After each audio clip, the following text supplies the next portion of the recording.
Our scriptures today are grounded in the theme of faith, the faith of the earliest Christians.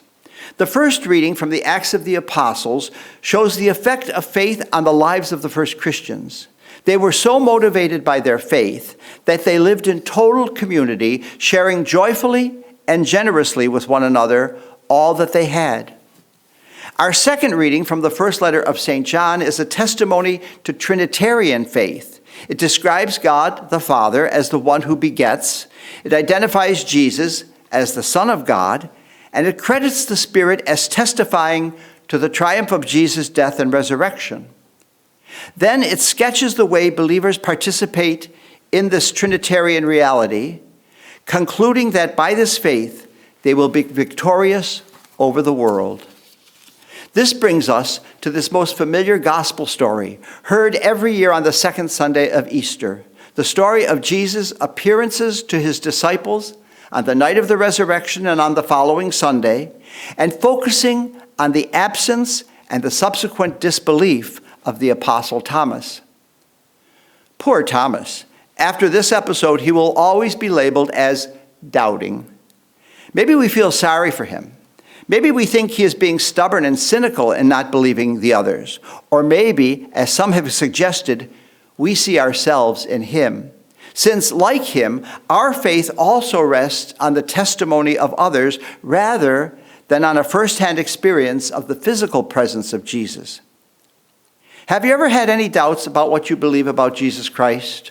Well, today is a good day to confront those doubts and see if they're valid, or if in fact they make you an unbeliever. The first thing we should acknowledge is that doubts are not incompatible with faith. The author Anne Lamott has commented so insightfully that the opposite of faith is not doubt. Rather, the opposite of faith is certainty. Doubting and questioning are essential to faith. Not to have questions is to have no room in one's life for faith. If one has absolute certainty, then there's no room for questioning, and consequently, there is no room for faith. We might take her viewpoint one step further and conclude that atheism and fundamentalism are just two sides of the same coin, the first proposing there is no God, and the other proposing that there is no God except the God it envisions. While reaching polar opposite conclusions, these two positions, atheism and fundamentalism, are both grounded in an absolute certainty that refuses to accept any reality beyond the one their need and comfort design. Faith, as seen, must be grounded in that which cannot be proven or seen. As St. Paul wrote to the Corinthians, "Eye has not seen, and ear has not heard what God has ready for those who love him." Faith is not simply a matter of facts, theorems, or theological arguments. Faith is a relationship that is living and must be growing and deepening. Just as two people in love seek to know and understand each other more deeply, and their faith in each other enables them to move to a more profound and complete commitment to each other, so our faith in God calls us into a deeper and deeper living relationship with God. So in essence, faith is a process, and this process is facilitated by facing the questions faith presents.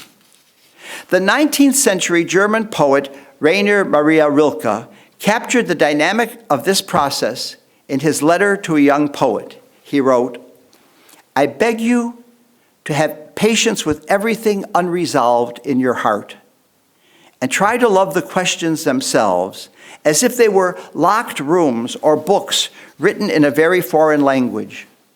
Don't search for the answers which could not be given to you now, because you would not be able to live them. And the point is to live everything. Live the questions now. Perhaps then, someday far in the future, you will gradually, without even noticing it, live your way into the answer." In other words, it is best just to embrace the question, to rest in the question, to live the question, or as Rilke says hopefully, live along some distant day into the answer. The great Canadian Jesuit philosopher Bernard Lonergan wrote a massive tome called Insight, a study of human understanding.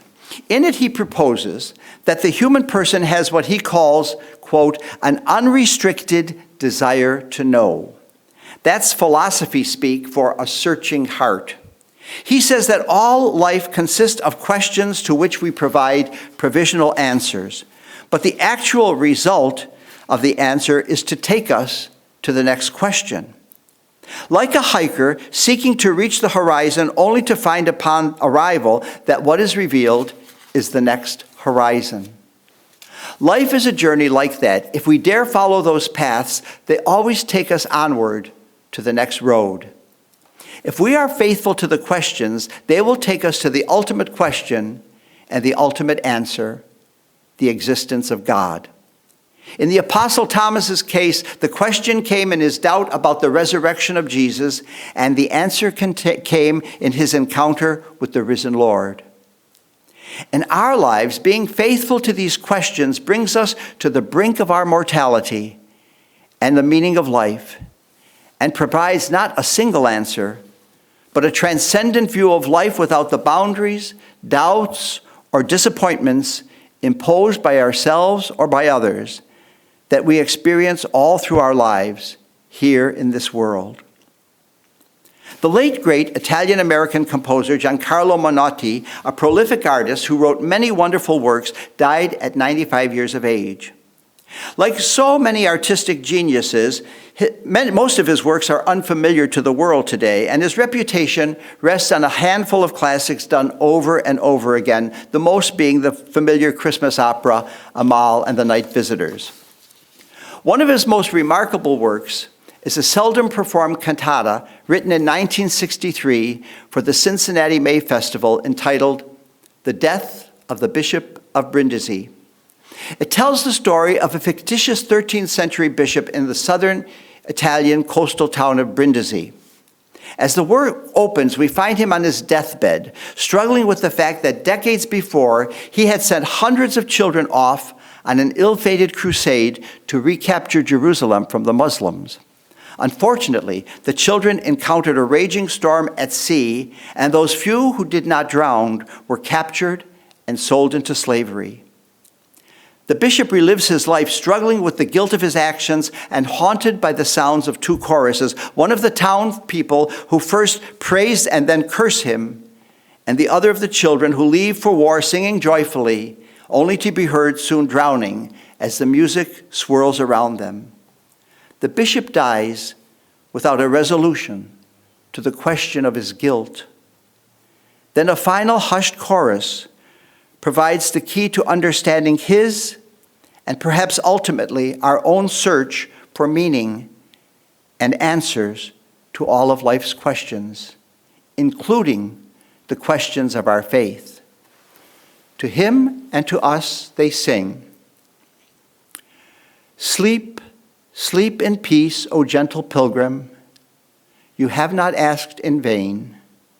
The tooth, the nail, the eye, each has its function. Nothing is purposeless, nothing. Then why would God have given you in life a questioning mind, if not in death, to hand you the blinding answer? Sleep, sleep in peace, O gentle pilgrim. Sleep into the dawn."